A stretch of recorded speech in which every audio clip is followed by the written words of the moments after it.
Everybody keeps commenting on my videos, so I guess I'll be explaining how I got pregnant with my cousin.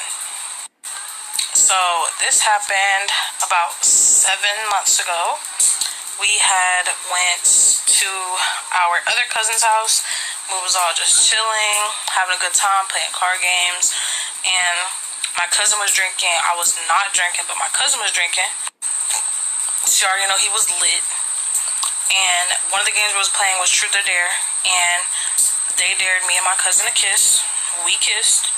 Cousins kiss. It's normal. Let's normalize that. It's normal. Then the next time, it was for a truth. So someone asked me, did I have feelings for my cousin? I told them yes, because it's true. Everybody has grown up and had a crush on their cousin. Everyone has had a thing for their cousin. They've liked their cousin. That's normal. Get over it.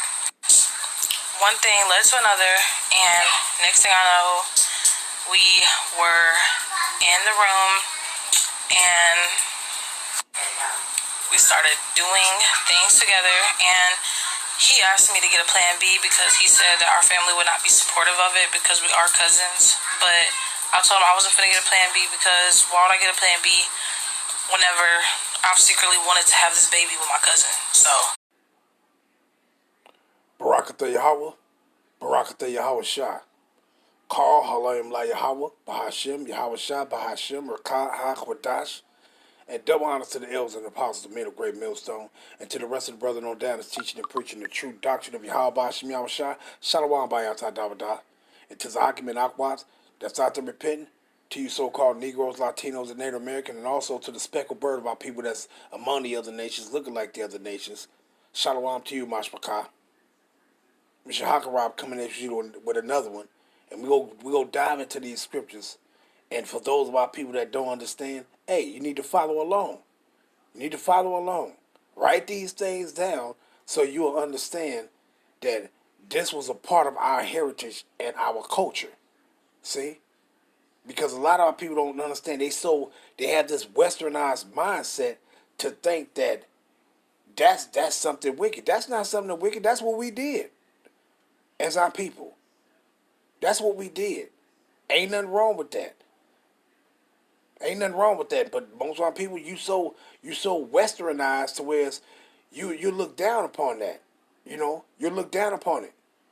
Now, you've been told not to go into your brother, your sister, or the brother not to go into the sister not to lay down with her brother, the father not to lay down with his daughter, or the mother not to lay down with the son, or vice versa. The grandfather ain't to go into his grandchildren, his granddaughter, and the grandmother ain't to lay down with her goddamn grandson. You don't do that. But when it comes to cousins, hey, we did that in our nation, and that was a part of our heritage. See? And I'm about to go into these scriptures, and we're going to prove it. We're going to, hey, what the scriptures say? We're going to matter of fact, let me read that real quick. And I'm going to hold this as a thumbnail, but I'm going to read these scriptures. See? But let's go into. Let me read this first, because what we supposed to be doing, we gonna let Yahweh words be true, and what it says, Romans 3 and verse 3. For what if some did not believe? So do we care if you don't believe that this was a part of our heritage for us to do? Who cares? We gonna believe. We gonna let what it says. Shall their unbelief make the faith of Yahweh without effect? Yea. It says what? Shall it affect? Yahweh forbid. Yea. Let Yahweh be true, but every man a lie. So we gonna let the words of Yahweh by Shem Yahweh be true, and everybody else, you can fuck off. You can fuck off. Cause we ain't with those lies and that fuck. Matter of fact, let me grab this one. We ain't with that. Let me grab this Psalms real quick before I get into it. Psalms 119. And what we do, we hate every false way. Meaning, we hate every lying-ass way. We hate it. Psalms 119 and verse 104. It says what? Through thy precepts I get understanding. So through these scriptures, you're going to get understanding. See? Therefore, I hate every false way. Psalms 119 and 104. See? So if it ain't of the words of Yahweh Bashim Yahweh Shai, hey, we don't want the false ways. You can take that shit and shove it up your ass. We with the truth. See? So let's go into these scriptures and find out what our people do. Now let's get into it real quick, because you heard what this individual said. So just in case they running around and just in case they minds as they conscience is bothering them, well let's clear your conscience for you. Let's clear it up. Right? Let's go ahead and clear your conscience so you can walk around with a free mind. So you won't be walking around thinking that, oh, I'm condemned by my actions. No, those actions is not condemned by Yahweh Hashem Yahushua. It might be condemned for this westernized people, these dumbass motherfuckers following after these Edomites. But no, you're not condemned by Yahweh Hashem Yahushua for those actions. See? Because you did nothing wrong. Now let's get into it first, but let's grab this one. 1 Corinthians chapter 10, right? And let's go down to 23. And it says what? All things are lawful for me.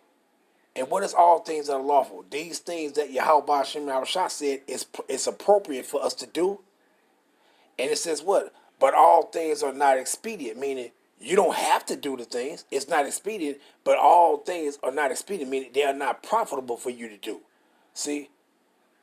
You can do it, but hey, it might not be suitable for you to do at this particular time or in this particular place. But hey, it's lawful for you to do that, right?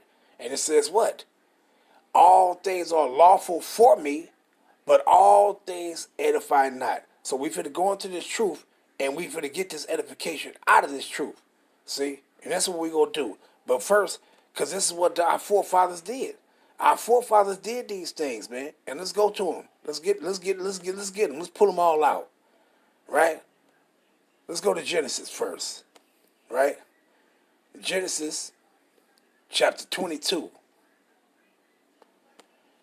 And verse, I'm going to read from 20 to 23. Genesis 22, 20 to 23. And it says what? Genesis 22 and 20. And it came to pass after these things that it was told Abraham, saying, behold, Milcah, she had also borne children unto thy brother Nahor, Huz his firstborn, and Buz his brother, and Kemuel the father of Aram, Slakia, and Kesed, and Hazo, and Pildash, and Gidlaph, and Bethuel. Bethuel was Abraham's nephew. And it says what? And Bethuel begat Rebekah. These 8 Milcah did bear to Nahor, Abraham's brother. So all these individuals, Rebekah, Bethuel, Rebekah was Abraham's great niece, meaning second niece, second generation niece, his nephew's daughter, Bethuel. And then it says verse 24, and his concubine, whose name was Rumah, she bore also Tibah and Gaham and Tahash and Maacah, right? But let's get this other one, right? Let's go to Genesis, and I'm just reading those to show that these are Abraham's nephew. This is his brother's children. So these is the nephews right here, right? Now let's go to Genesis 24. Right? Genesis 24. And let's start at the top, verse 1, and read it to 4. And Abraham was old and well stricken in age, and the Lord Yahweh had blessed Abraham in all things. And Abraham said unto his eldest servant of his house, that ruled over all that he had, put, I pray thee, thy hand under my thigh. Meaning what? He gonna make him make a vow to him, promise him. And I will make thee swear by the Lord Yahweh, the power of heaven and the power of the earth, that thou shalt not take a wife unto my son of the daughters of Canaanites, among whom I dwell. But thou shalt go unto my country and to my kindred, and take a wife unto my son Isaac. Wait a minute. So he said, you gonna go to my kindred, my people, and you gonna go get a wife for my son Isaac. Now let's find out, what wife did Isaac go get, right? What did the servant go get? What woman did the servant go get for Isaac, Abraham's son, right? Let's go down. Verse 10, right? So I'm going to read from verse 10 to 15. Genesis 24 to verse 10. And the servant took 10 camels of the camels of his master and departed, for all the goods of his master were in his hand. And he arose and went to Mesopotamia unto the city of Nahor. And he made his camels to kneel down without the city by the well of the water at the time of the evening, even the time that women go out to draw water. And he said, O Lord, power of my master Abraham, I pray thee, send me good speed this day, and show kindness unto my master Abraham. Behold, I stand here by the well of water, and the daughters of the men of the city come out to draw water. And let it come to pass that the damsel to whom I shall say, let down thy pitcher, I pray, that I may drink, and she shall say, drink, and I will give thy camels drink also. Let the same be she that thou hast appointed for thy servant Isaac. And thereby shall I know that thou hast showed kindness unto my master. You see that? Verse 15. And it came to pass, before he had done speaking, that behold, Rebekah, and who is Rebekah? Abraham's nephew. So this would have been Isaac's second cousin, because Bethuel, Abraham's nephew, would have been Isaac's son's first cousin. So Bethuel, Abraham's nephew, was Isaac's first cousin. Isaac's daughter would have been Isaac's first cousin's daughter would have been his second cousin. So Rebekah was our forefather Isaac's second cousin, second generation in his cousin's line, right? Rebekah came out, who was born to Bethuel, son of Milcah, the wife of Nahor, Abraham's brother, with her pitcher upon her shoulders. You see that? So let's jump down to verse 34 to 40, right? And it says what? Genesis 24 and 34.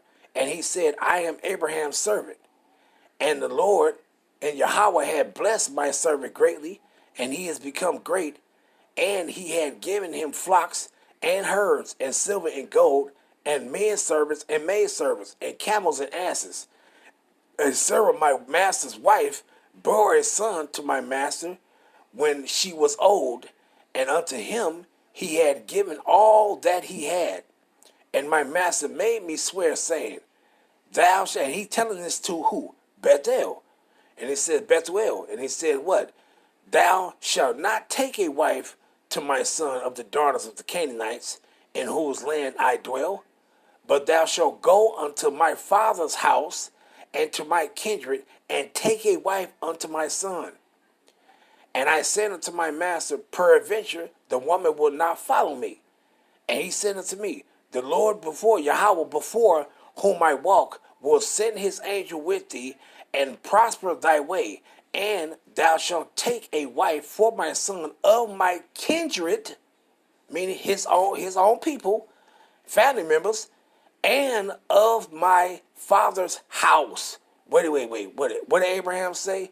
Abraham told him that, look, you're going to go to my father's house, my family members, and you're going to go get a wife for my son from my family, not from some friends and all that. Said, no, you're going to go to my father's house, my family members, which was who? His nephew, Bethuel, his brother's son, and his brother's son had a daughter, which was his Abraham's son's second cousin. And he said, look, you're going to go to my family, and you're going to get a wife for my son from my family, from his family. See? You see? So let's continue, though. Let's continue, because we got a few more to go, and I just want to scratch it all, right? So let's get this one. Let's go down to verse 48. Genesis 24 and 48, right? And we're going to read it to 51. Genesis 24:48. And I bowed down my head and worshiped the Lord Yahweh, and blessed the Lord God of my master Abraham, which he had led me in the right way to take my master's brother's daughter, what? My master's brother's daughter unto his son. And now, if ye will deal kindly and truly with my master, tell me, and if not, tell me, that I may turn to the right hand or to the left. Slakia. Verse 50, Genesis 24:50. Then Laban and Bethuel, and who was Laban? Who was Laban? We know that this is who? The brother. This is Bethuel's, this is Rebecca's brother, right? Laban. And it says what?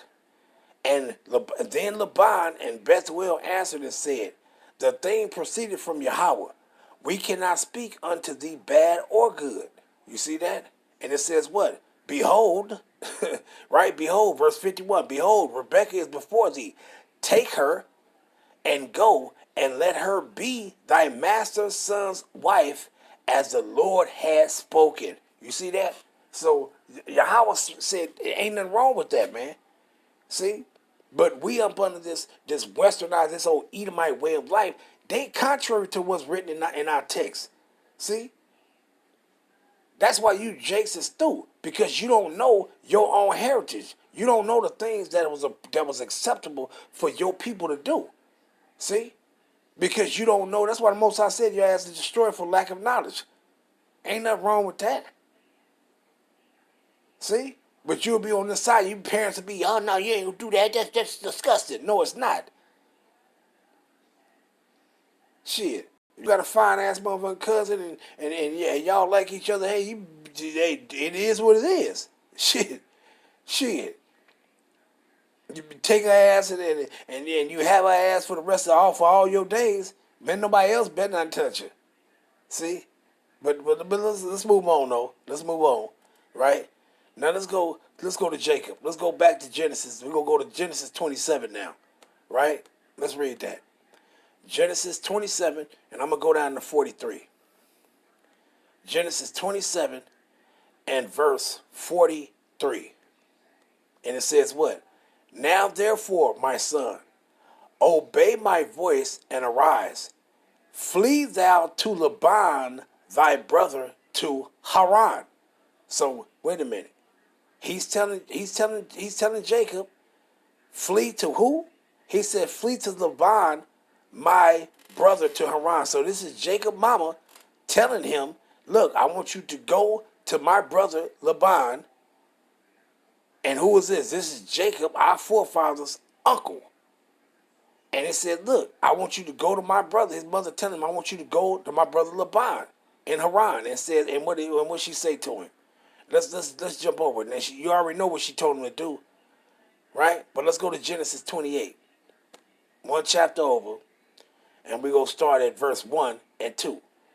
And Isaac called Jacob and blessed him, and charged him and said unto him, thou shalt not take a wife of the daughters of Canaan. Said the same thing that Abraham told his servant concerning Isaac. Don't take them stinky ass Canaanites to get them a wife for my son. No, you go among my people and go get my son a wife. So guess what? Isaac is telling Jacob, his son, the same thing that his father said concerning him. And he says what? And bless him and charged him and said unto him, thou shalt not take a wife of the daughters of Canaan. Arise and go to Padan Aram, to the house of Bethuel, thy mother's father, and take thee a wife from there of the daughters of Laban, thy mother's brother. So who would these been? Who were those daughters of Jacob's uncle? They would have been his first cousins. See? So our forefather Isaac, he went into his second cousin. Our forefather Jacob, he's going into his first cousin. See? And he had both of them. He had both of them as his wives, Rachel and Rachel and Leah. He had both of their asses. Both of them was his first cousins. He took both of them. And hey, and we came out of them. Reuben, Simeon, Levi, Judah, Issachar, Zebulon, they came out of Leah. See? So this is our heritage right here. See? So if you see this sister right here, and she basically want to go have a baby by her first cousin, you can't say that's wrong. What am I reading in the scriptures? See? You can say it's wrong according to your bullshit ass Edomite way of life that you following, but you can't say it's wrong according to the words of Yahweh Hashem Yahushua and the Israelites' heritage. You can't say it's wrong because it's lawful. You can't say nothing. Right? But let's get some more though. Let's go to Genesis 29 and 16. Just run through these. Genesis 29 and 16. And Laban had 2 daughters. The name of the elder was Leah, and the name of the younger was Rachel. Right? Leah was tender-eyed, but Rachel was beautiful and well-favored. And then Jacob, these was his cousins right here. These is his first cousins. And he was like, he's looking at Leah like that. She a fire motherfucker. I want her ass. He wasn't looking like, oh man, that's my cousin. I can't do that. Oh, no shit. He looking at her ass like, damn, she fine as a mother. Cousin fine as a motherfucker. I gotta have her. I gotta have her. Right? So let's jump down. Genesis 29 and verse 23, and I'm going to read that to 28, right? And it says what? Genesis 29 to 23. And it came to pass in the evening that he took Leah his daughter and brought her to him, and he went in unto her. So Jacob went into Leah, and Laban gave unto his daughter Leah Zilpah, his maid, for a handmaid. And it came to pass that in the morning, behold, it was Leah. And he said to Laban, what is this that thou hast done to me? Did not I serve thee for Rachel? Wherefore then hast thou beguiled me? And Laban said, it must not be so done in our country to give the younger before the firstborn. Now, this is their father. Their father didn't see nothing that was wrong with that. Of our forefather Jacob having his first cousin. They didn't think nothing wrong with it. But you go ask one of these jakes right now that you got a fine cousin and can you have a father. That nigga probably try to kill you. How dare you didn't tell me you want to do with your cousin. Motherfucker, I kill you. That nigga try to kill you. Too westernized. You're destroyed. You don't even know your own heritage. But I'm reading your own heritage right motherfucking now. And any of our people that come across it, if you don't like it, you can fuck off. Because it's about the words of Yahweh Hashem Yahushua that was acceptable to us pertaining to our heritage and our culture. And I'm reading our heritage and our culture. Right? Verse 27. Fulfill her week. What he said, Laban said, it must not be so done in our country to give the younger before the firstborn. Fulfill her week, meaning, hey, work for me another 7 years, and I'm going to give you to define when you want. And we will give thee this also for the service which thou shalt serve with me yet 7 other years. Verse 28. And Jacob did so and fulfilled her week, meaning what? That week, those 7 years.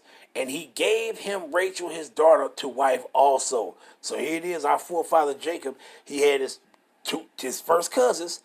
Both of them became his wives. How the fuck you think we came here? How you think we came about? Because our forefather put his seed in his first cousin, and here we are. Here we are. See? So this is our heritage and our culture, man. You jakes over here is through. You jakes over here is through and through. See?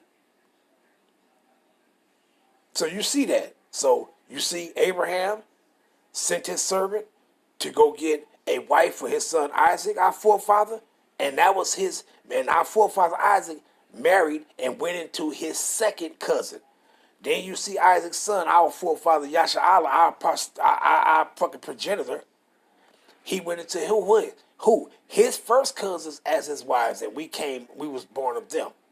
Right? Now let's go get another one. Let's go to the book of Tobit, right? And the Apocrypha. Going to the book of Tobit, right? And let's see what Tobit, who he went in. Let's see who Tobias and Tobit, and when they went in, they was of the same people, man. Of the same people. See, our people is through, man. Babylon, we got to get the hell out of here, man. We got to get the hell out of here. Because we have been utterly destroyed from knowing our own heritage and our culture and the things that we was to do in life.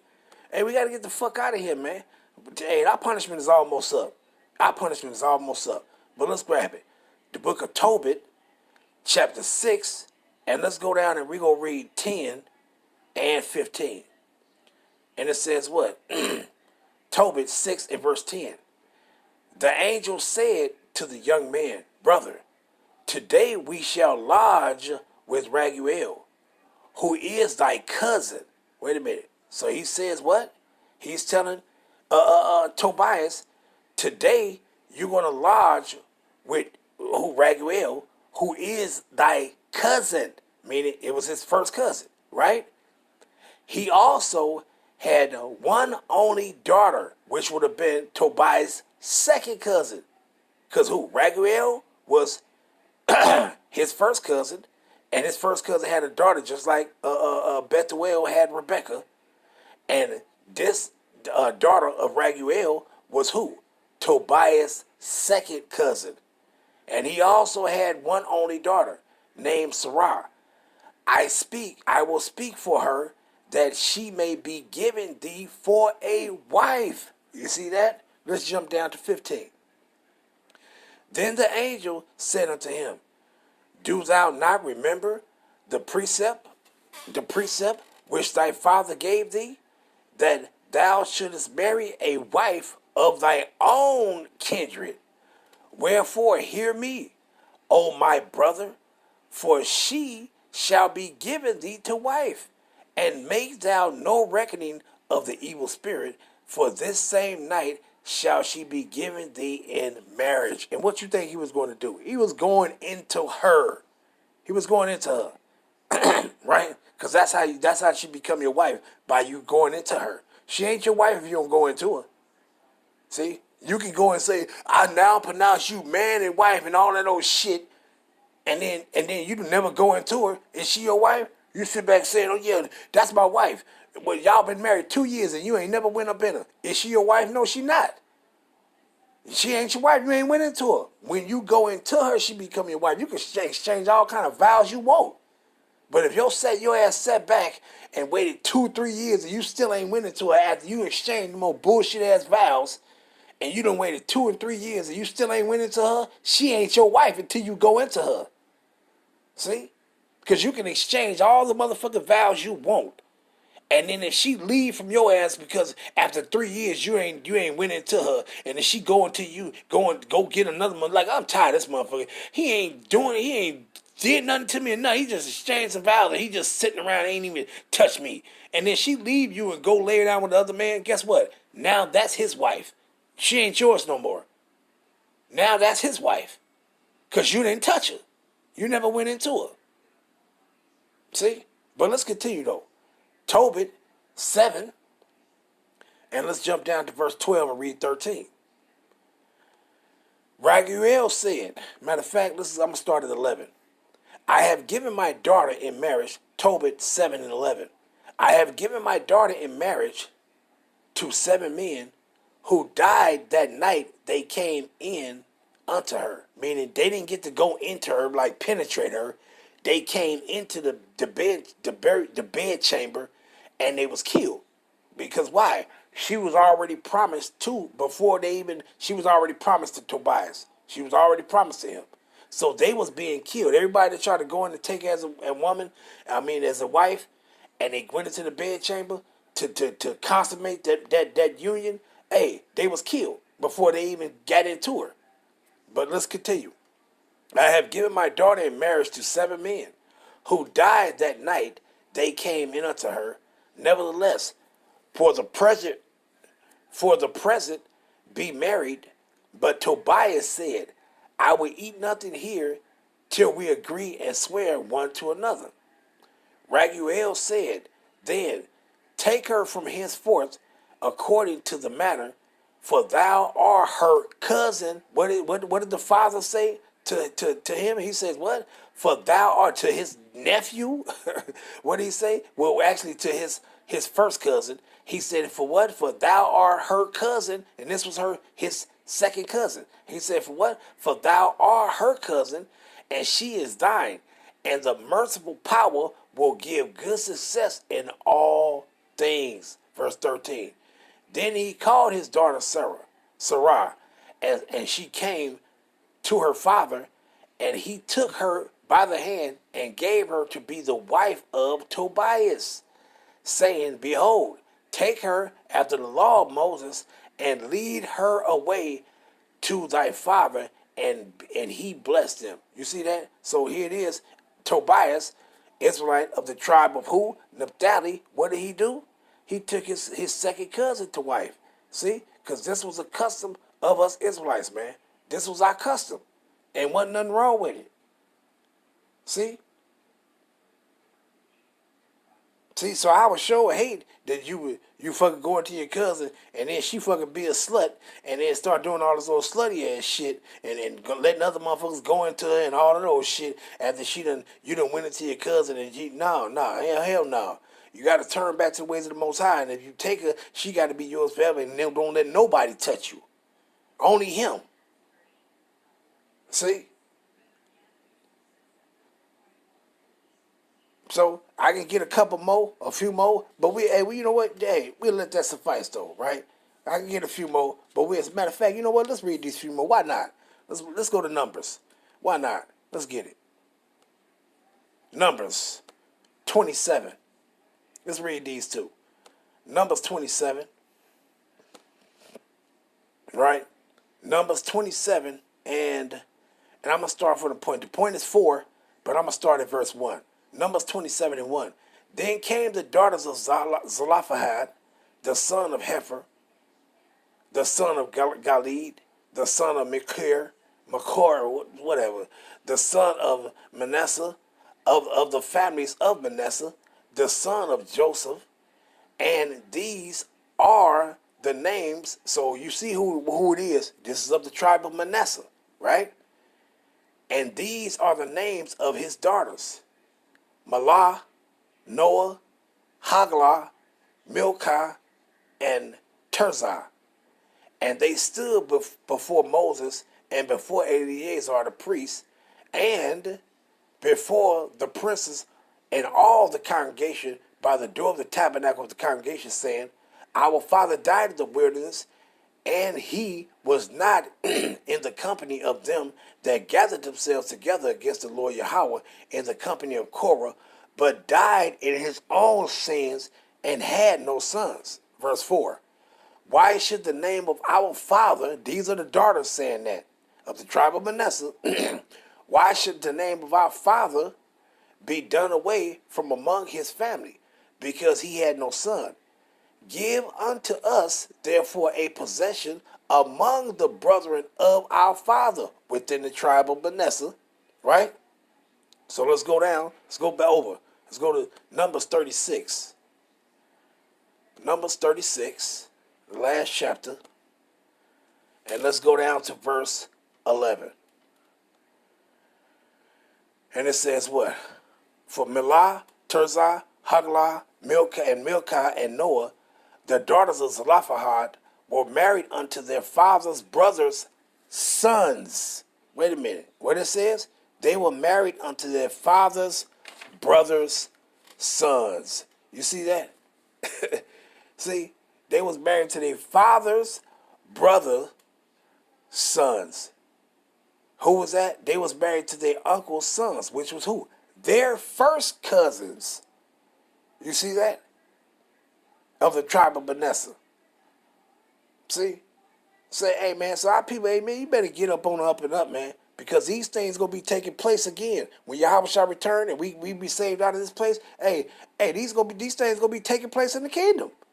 In the kingdom of Yahweh Hashem Yahushua, this is going to be taking place again, man. See? And this is going to be the thing you Jake's going to be doing in the kingdom, man. So face it. It's about the truth of Yahweh Hashem Yahushua and not no bullshit. But let's read one more, though, right? Let's read one more. Let's get another cousin and cousin, right? Judges 1 and verse 12. Matter of fact, I started 11. But the point is Judges 12:1, chapter 1 and verse 12 and 13. And we'll end it off. And from thence, Judges 1 and 11, and from thence he went against the inhabitants of Debir. And the name of Debir before was Kiriath Sefer. And Caleb said, he that smiteth Kiriath Sefer, and taketh it, to him will I give Achsah my daughter to wife. And Othniel, the son of Kenaz, Caleb's younger brother. So wait a minute. Who is this? This is Caleb giving his daughter, Caleb giving his daughter to his nephew, his younger brother's son. See? So who was his younger brother's son and his daughter? They were first cousins. See? And what it says? And Othniel, the son of Kenaz, Caleb's younger brother, took it, and he gave him Achsah, his daughter, to wife. You see that? You see? So those the first cousins right there that's taking each other. Well, the first cousin, the man, taking the woman as his wife. You see? Hey, so you jakes don't know nothing, man. This is about our heritage and our culture, man. And I'm going to end it off there. All praise, honor, and glory to Yahweh Ba'Shem Yahweh Shabbat Hashem Kahakudah. Shalom, Yeshua.